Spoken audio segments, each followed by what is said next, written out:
Hi friends, നമസ്കാരം. ഞാൻ ലിയ. എല്ലാവർക്കും രുചിഗ്രഹത്തിലേക്ക് സ്വാഗതം. ഓണം സീരീസിലെ ഇന്നത്തെ വിഭവം ഒരു സ്പെഷ്യൽ ഇഞ്ചിക്കറിയാണ്.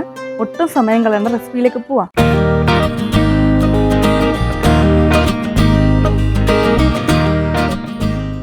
അങ്ങനെ സ്പെഷ്യലായിട്ടുള്ള തേങ്ങ വറുത്തരച്ച ഇഞ്ചിക്കറി റെഡിയാക്കാൻ തുടങ്ങാം. അതിന് ഞാൻ ഇതുപോലൊരു ചീനച്ചട്ടിയാണ് എടുത്തിരിക്കുന്നത്. അതിലേക്ക് 1 ടേബിൾ സ്പൂൺ വെളിച്ചെണ്ണ ചേർത്ത് കൊടുക്കാം. ഈ വെളിച്ചെണ്ണ ഒന്ന് ചൂടായിക്കോട്ടെ. എണ്ണ ചൂടായിട്ടുണ്ട്. അതിലേക്ക് ഞാനിവിടെ 1 കപ്പ് തേങ്ങ എടുത്തിട്ടുണ്ട്. പിന്നെ ഒരു 4 ചെറിയുള്ളി അരിഞ്ഞതാണിത്, 4 അല്ലി വെളുത്തുള്ളി അരിഞ്ഞതാണിത്, 1.5 ഇഞ്ച് നീളത്തിലുള്ള ഒരു ഇഞ്ചിയാണിത്, 1 കഷ്ണം ഇഞ്ചിയാണ്, 1/2 ടീസ്പൂൺ കുരുമുളക്, 2 തണ്ട് കറിവേപ്പില. ഇത് മൊത്തമായിട്ട് ഈ ചീനച്ചട്ടിയിലോട്ട് ചേർത്ത് ഒരു ബ്രൗൺ നിറമാവുന്നിടം വരെ ഒന്ന് വഴറ്റി കൊടുക്കാം. ഈ സ്പെഷ്യൽ ഇഞ്ചിക്കറി ഉണ്ടാക്കാനായിട്ട് ഉണങ്ങിയ തേങ്ങ യൂസ് ചെയ്യുന്നതാണ് ഏറ്റവും നല്ലത്. എളുപ്പം തേങ്ങ യൂസ് ചെയ്യുകയാണെങ്കിൽ നമ്മൾ ഉദ്ദേശിക്കുന്ന എഫക്റ്റ് ഇതിന് കിട്ടത്തില്ല. തീ മീഡിയം ഫ്ലെയിമിൽ ഇട്ടാൽ മതി. ഇപ്പോൾ തേങ്ങയുടെ നിറമൊക്കെ മാറി വരുന്നുണ്ട്.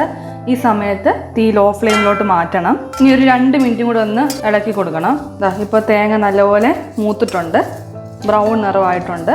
ഈ സമയത്ത് നമുക്ക് ഇത് 1 ടേബിൾ സ്പൂൺ കാശ്മീരി മുളക് പൊടിയാണ് ചേർത്ത് കൊടുക്കാം. ഇത് 1 ടേബിൾ സ്പൂൺ മല്ലിപ്പൊടിയാണ്, അതും കൂടി ചേർത്ത് കൊടുക്കാം. ഒരു 1/4 ടീസ്പൂൺ മഞ്ഞൾപ്പൊടിയും കൂടെ ചേർത്ത് കൊടുക്കാം.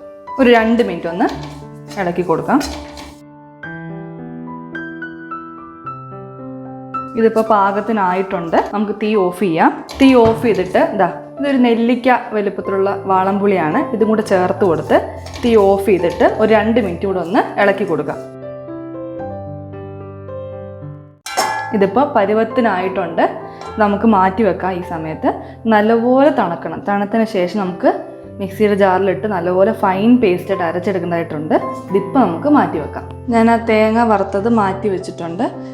ഉടനെ തന്നെ ആ ചീനച്ചട്ടിയിൽ നിന്ന് മാറ്റുന്നതാണ് നല്ലത്. അല്ലെങ്കിൽ ആ ചൂടുള്ള ചീനച്ചട്ടി ഇരിക്കുകയാണെങ്കിൽ പിന്നെയും തേങ്ങ കരിഞ്ഞു പോകാനുള്ള ചാൻസ് ഉണ്ട്. നമുക്കിനി അടുത്ത സ്റ്റെപ്പിലേക്ക് കിടക്കാം. അതേ ചീനച്ചട്ടിയിലോട്ട് ഒരു 4 ടേബിൾ സ്പൂൺ വെളിച്ചെണ്ണ ഒഴിച്ചു കൊടുക്കാം. വെളിച്ചെണ്ണ തന്നെ യൂസ് ചെയ്യാൻ ശ്രമിക്കുക. ഈ എണ്ണ ഒന്ന് ചൂടായിക്കോട്ടെ. എണ്ണ നല്ലപോലെ ചൂടായിട്ടുണ്ട്. ഈ സമയത്ത് ഇത് 1 മുറി തേങ്ങയാണ്, അതിൻ്റെ തേങ്ങാക്കൊത്താണ്. നല്ല പൊടി പൊടിയായിട്ട് അരിഞ്ഞതാണ്. നമ്മൾ നെയ്യപ്പത്തിനൊക്കെ അരിയത്തില്ലേ, അതുപോലെ പൊടി പൊടിയായിട്ട് അരിഞ്ഞതാണ്. ഇത് ഈ എണ്ണയിലോട്ട് ചേർത്ത് ഒന്ന് വറുത്ത് കോരണം.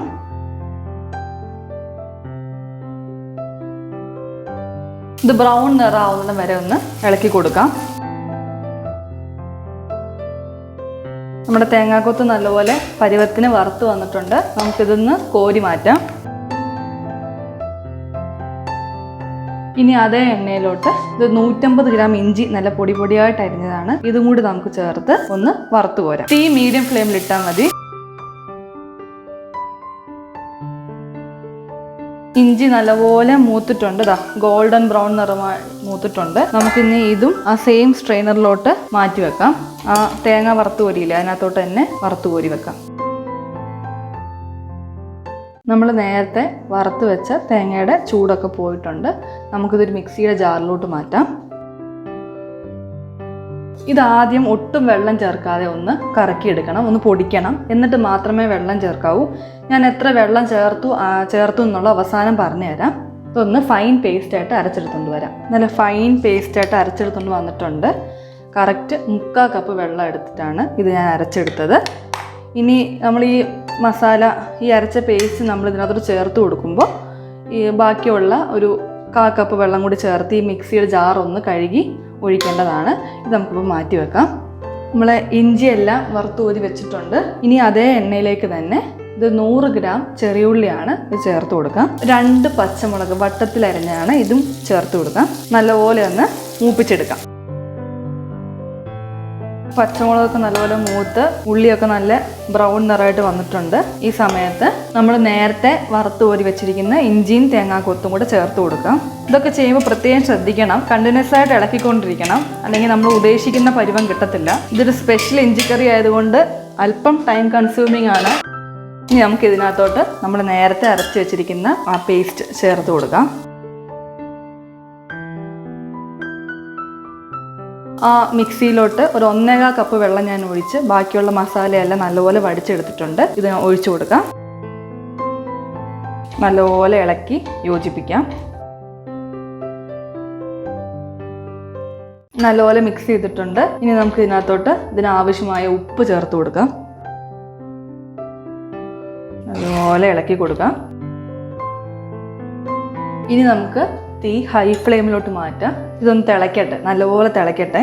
നല്ല ടേസ്റ്റിയായ ഒരു ഇഞ്ചിക്കറിയാണിത്. ഞാൻ ആദ്യമായിട്ടാണ് ഇങ്ങനൊരു ടൈപ്പ് ഇഞ്ചിക്കറി കഴിക്കുന്നത്. പിന്നെ ഇവിടുത്തെ അമ്മയോട് ചോദിച്ച് ഇതിൻ്റെ റെസിപ്പി മനസ്സിലാക്കി നിങ്ങൾക്ക് ഷെയർ ചെയ്യുകയാണ്. എന്തായാലും ഒന്ന് ട്രൈ ചെയ്ത് നോക്കണം നിങ്ങളിതൊക്കെ.